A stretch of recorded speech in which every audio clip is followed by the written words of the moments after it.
yes, we should be equal, but we are not the same. That's what we're taught in our Holistic Institute. We are equal, but we are not the same. And we need to empower these women to like know these differences and not just dismiss them. Like if they can, change their lives a little bit, or find a community that will help them.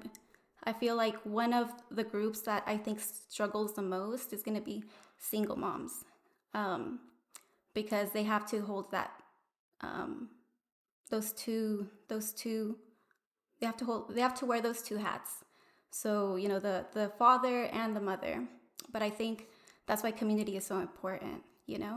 So I encourage some of my like single mom clients to join Facebook groups of other women that they can like lean on, neighbors, maybe become friends with their kids like parents too, and like lean on each other.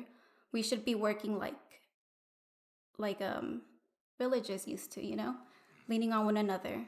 So yeah. I love that answer.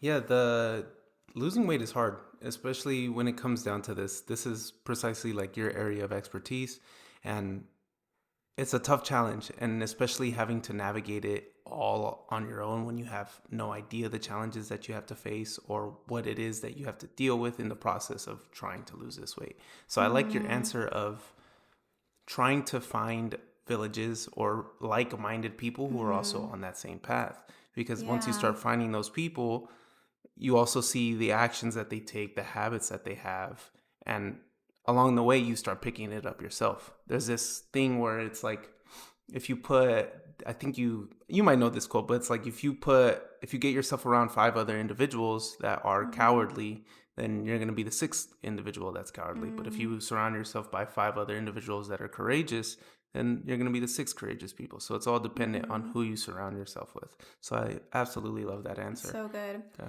So good. Yeah, and something else like I want to add is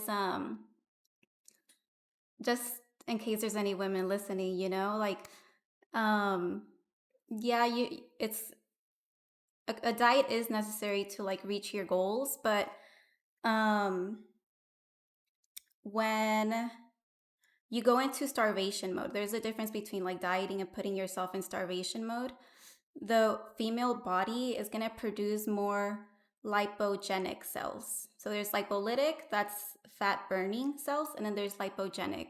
So Interesting. because you're in starvation mode, your body is going to freak out and think, oh, I'm starving, so I'm going to store more fat in my body. Whereas men, because they were like hunters back in the day, like they most of them do tend to thrive when they like do fasting and stuff like that. So they'll produce more lipolytic cells. So just want to bring that into awareness in case any women are thinking about going on a diet. Just don't overdo it. Yeah. I know other women that are trying to like get pregnant too, and I think it's a little dangerous, to just not be aware of that. So do the change your lifestyle, change the way that you're eating, but do not starve yourself. You need to take care of yourself. Yeah. I just want to emphasize that. Yeah, I was talking to the person that was just in the chair about a few hours ago. He was talking about bodybuilding, and essentially the sport is your body fighting against itself, preserving its storage, its fat, its fluids, so that way it can prevent itself from dying. So yeah, precisely what Tracy said. Just don't. At the end of the day, if you want to lose weight, it's not worth harming yourself in the process of trying to lose weight. If you can do it in a consistent basis, in a way that you're able to maintain it, then that is the way to go. But if it's unable to control or maintain, then that's likely not the cycle for you. Yeah. Amen. Amen. Yeah. Something else like I talk about with my clients. On my very first meeting with them, I always ask them, what's your dream? That's the very first question I ask them. I do ask them like, what are your fitness goals beforehand? But I go back and I ask them, what's your dream? And they usually repeat what their fitness goal was. Like, oh, I want to get toned. I want to lose 50 pounds, I don't know. But that's not their actual dream. You know, your dream, it's a journey. It's a real journey, and I don't expect them to have their answer the first day, but I'm really asking you, like, where do you see yourself, or where do you want to see yourself like 20 years from now? 30 years from now, what kind of life do you want to live? How do you want to look? So yeah, your fitness is part of it, your fitness and health. But who do you want to be there with you? Where do you want to live?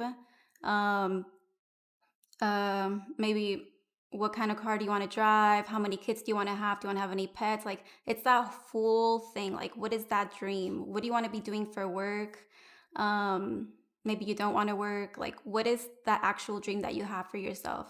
Because so many people like start their fitness journey, and it, they get so consumed with the physical, you know, and that's never going to bring like that fulfillment for them. Like, you really need to think, like, what do you want out of life? Because maybe you reach that dream body and you're not happy, or you're trying to reach that dream body and it's really hard, so you just give up, you know. But you need to have that one dream that's going to keep pulling you, pulling you, pulling you. There's something that else that they teach us at the institute, is that if you have a big enough dream, you don't need a crisis.